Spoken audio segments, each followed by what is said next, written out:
السلام عليكم ورحمة الله وبركاته، أهلا بكم أصدقائي في قناة تالا سبورت.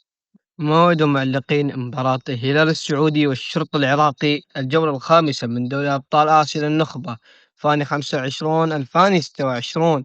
قبل أن نبدأ لا تنسى اللايك والاشتراك في القناة. تقام مباراة الهلال والشرط العراقي يوم الثلاثاء 25 من نوفمبر 2025 على ملعب مملكة أرينا في الرياض. تنطلق صافرة البداية في تمام الساعة 9:15 مساء بتوقيت مكة المكرمة. الهلال في صدارة ترتيب دوري أبطال آسيا برصيد 12 نقطة. الشرط العراقي في المركز 11 برصيد نقطة. القنوات الناقلة لمباراة الهلال السعودي والشرط العراقي قنوات بين سبورت، ومعلق المباراة علي سعيد الكعبي. قنوات الكاس فالمعلق أحمد الطيب.